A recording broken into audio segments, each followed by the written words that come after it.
These movies are consequential. These movies are impactful. These movies can literally help the advancement of society. Numerous real life experiences of people passing through to the other side and coming back with all very similar stories. It's a perspective of the afterlife that's never really been offered in this way. They're going to have to start thinking and feeling about what their real passions, what their real purpose are on this planet, and how to become better versions of themselves and more positively affect the people and situations around you. That's what this movie does. It helps to create a better planet.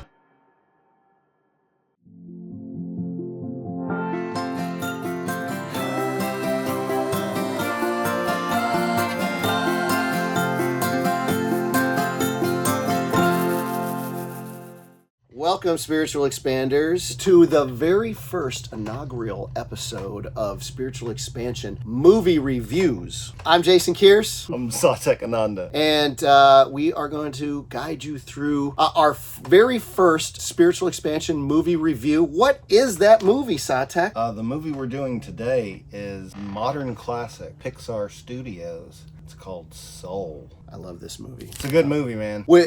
So it's this kind of movie along with Inside Out, these types of caliber of movies that have got us very interested in doing Spiritual Expansion movie reviews. Most movies out there are very non-consequential. These movies are consequential. These movies are impactful. These movies can literally help the advancement of society. That's what has us interested in this kind of topic right now. We like to review what we call shamanic stories that are about true personal lessons, true personal growth. We like any story that can kind of show that hero's journey in a succinct and a fun and especially in an original way. And this was a pretty original approach to the afterlife scenario. Absolutely. One thing before we go any further, you all know what to do. Click that button, like and subscribe, and share with your friends. We're gonna who knows what comes out of this. This is our very first one. We're gonna see what happens and see what kind of game we're gonna play.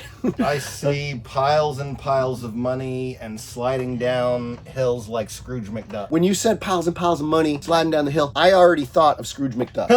There we go. Booyah. Movie review empire, here we come. From a spiritual perspective. Right, exactly. Exactly. Okay, What kind of story do you feel like it was? It was like it was a redemption story. It was a story of an ego having an opportunity to see itself clearly and to see how it was affecting its own journey in ways that weren't helpful. And in its own way and in its own time, it got to grow beyond those limited boundaries. That's my perception. Yeah, definitely a journey of some just regular guy off the street. And I really love that they made it just a regular kind of person who had these passions. Joe Gardner, who was a movie teacher and music teacher, excuse me, a music teacher, Dr. Freud, along with an aspiring jazz musician. I love the route that they took with this particular kind of character rather than the more typical third density character of the warrior's journey and how they're trying to make their way through life and have a transformation. This was a completely sort of regular guy that was torn between having to financially make himself fall into sort of the capitalistic frame of being that his family and his mother wanted him to follow, compared to following what his passion was, and then describing that his passion was just a small part of what his overall purpose on this planet was. It is totally a look at the idea of purpose and what is fulfillment to someone, and how our idea of fulfillment is very often not what our families or our parents' idea of fulfillment is. And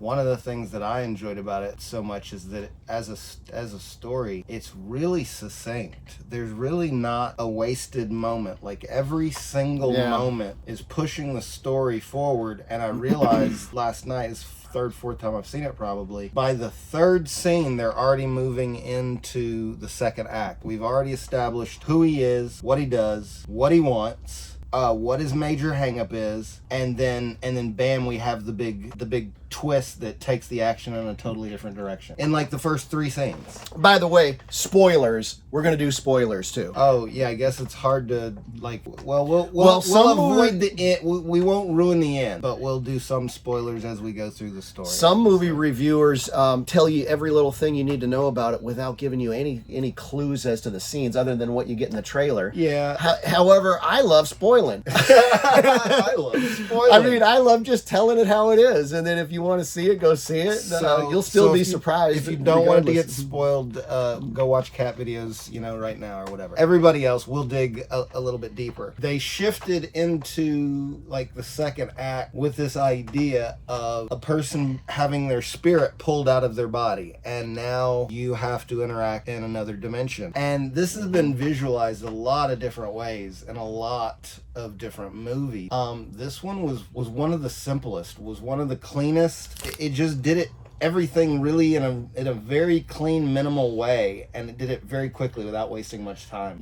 From their transition of the living world into the spirit realm and then various other realms and dimensions, it reminds me most of the books that I've audio listening to of A Journey of Souls and Destiny of Souls, in how those books are documented case studies of death experiences or near-death experiences. Well, they died and then they came back. Life in between life. Yes. So numerous real life experiences of people passing through to the other side and coming back with all very similar stories. And this movie, it looked to me was very well informed by those kinds of books. Yeah, I really believe they studied Journey of Souls deeply to make this movie, because it's a perspective of the afterlife that's never really been offered in this way. The kind of the closest thing to this that I've seen would be What Dreams May Come with Robin Williams. A very open, very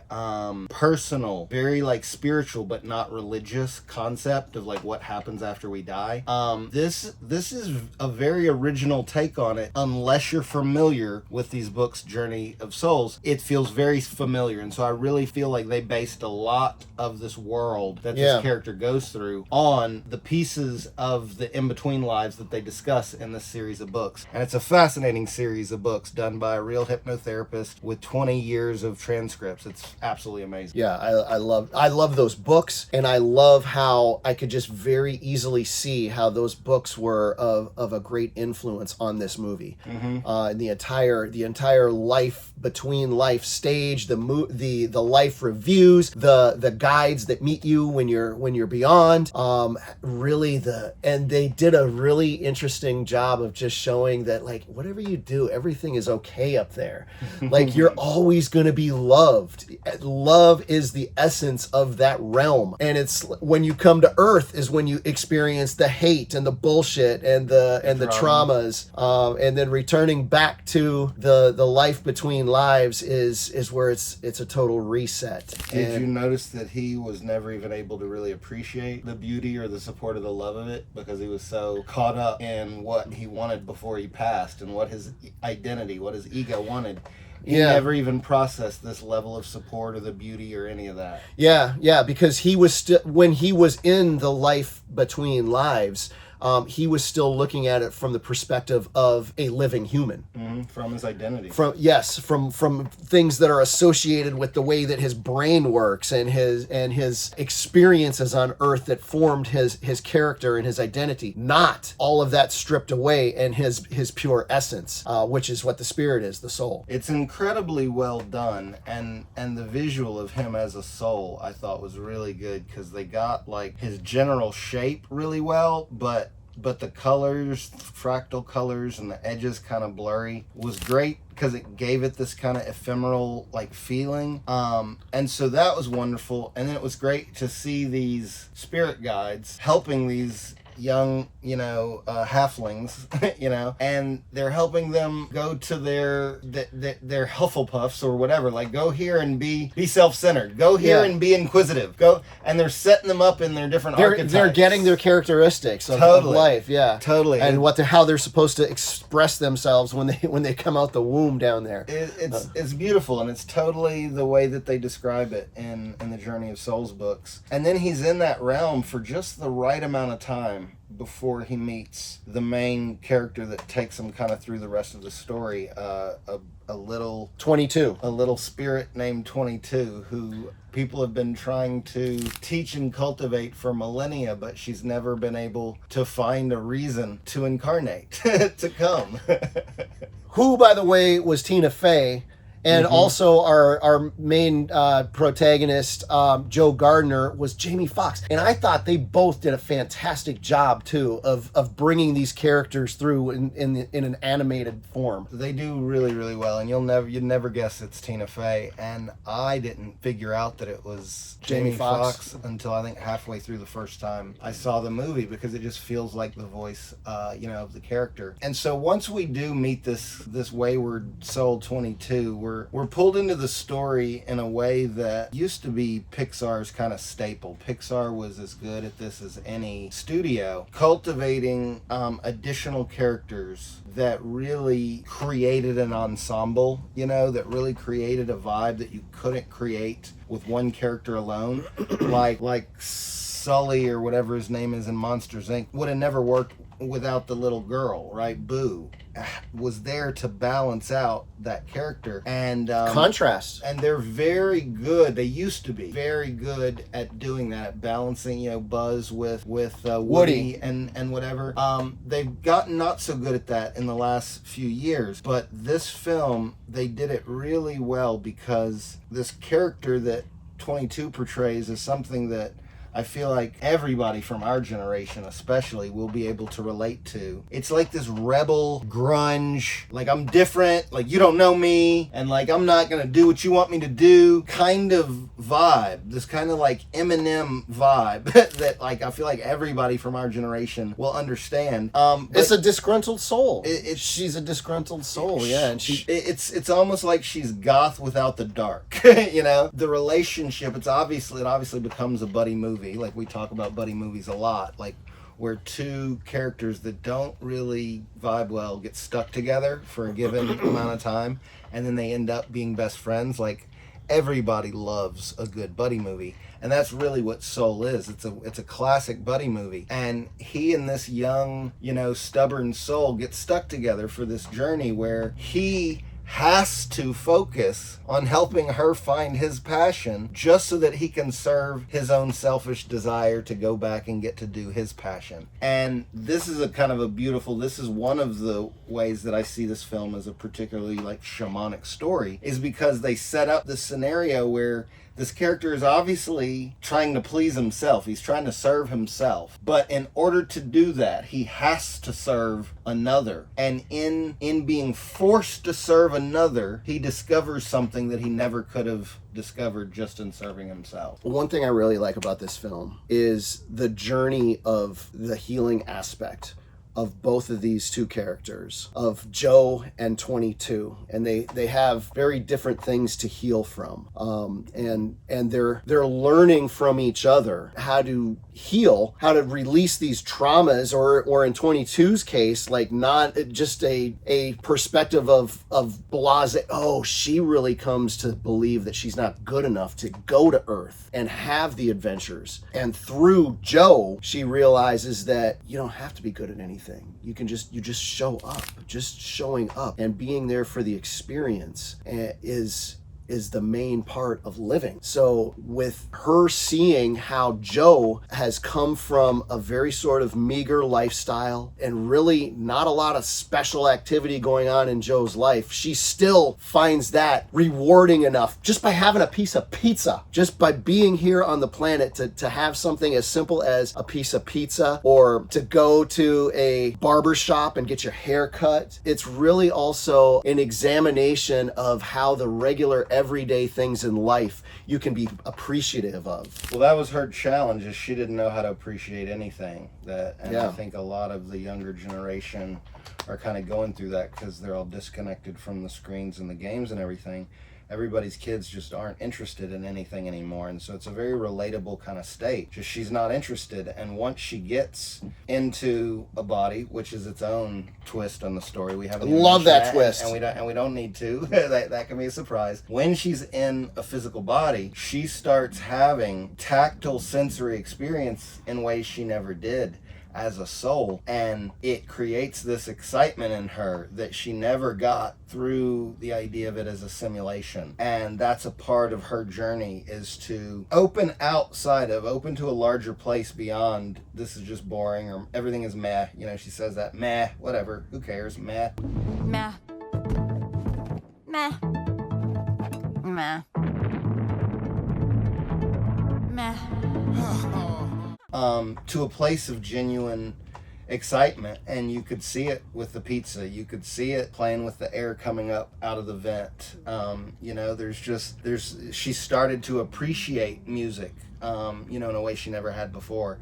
And she called everything jazzing. That was super cute. Like, yeah, everything is jazzing. And then his healing journey was different. His healing journey was really that of his, you know, basically his selfishness. Like, everything about his story was about him, and there wasn't the kind of connection in his story that he found with 22. There wasn't this kind of like, I feel responsible for you, this kind of deep friendship, this kind of deep guidance that was seriously missing from his life, and he didn't realize it until his actions brought her, you know, to the brink of her own shadow and her own pain.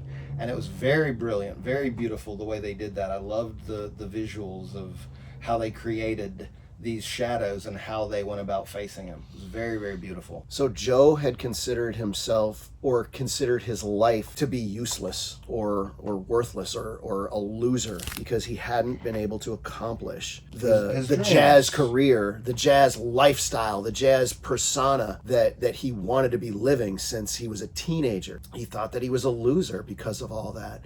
His passion was to play jazz, and he said in the movie that all he thought about from the time he got up to the time he went to bed was playing jazz. He was a jazz teacher. He started getting lost in the passion of wanting to play jazz with what his purpose was, and that is to bring jazz to these kids and help to positively influence their life and allow them to get into the flow. That's another major theme of the film, and that's to be into flow. And what is flow, and how does that happen, and what's going on with it? What do you got to say about that? The way they visualize flow is very cool, and it was a very important part of the idea, and it allowed them to communicate between dimensions, which is very much what flow does for us.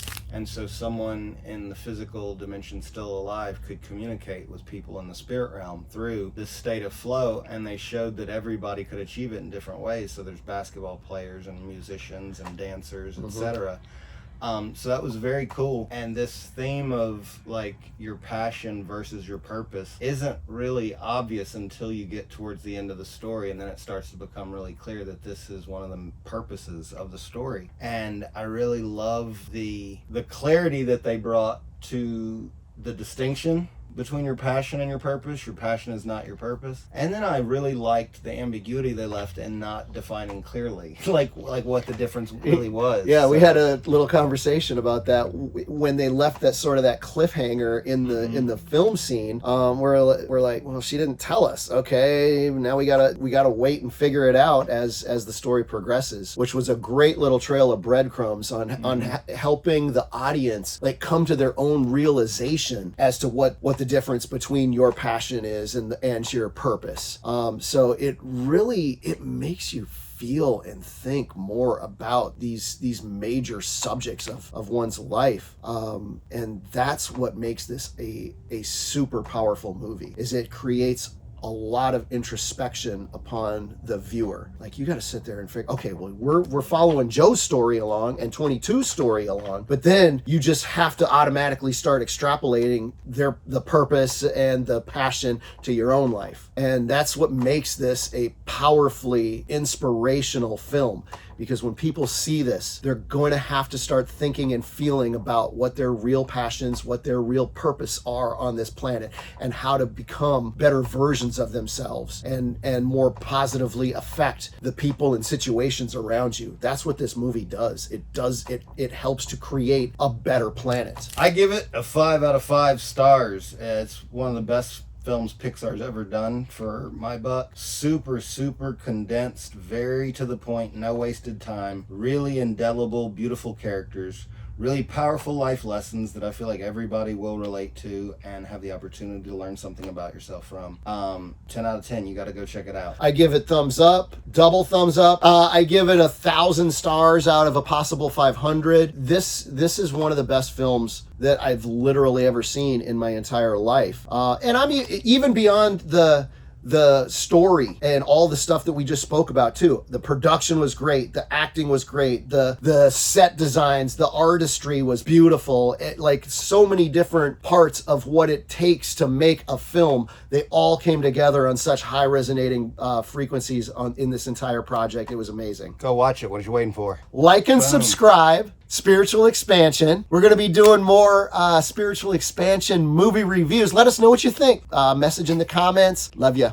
Peace.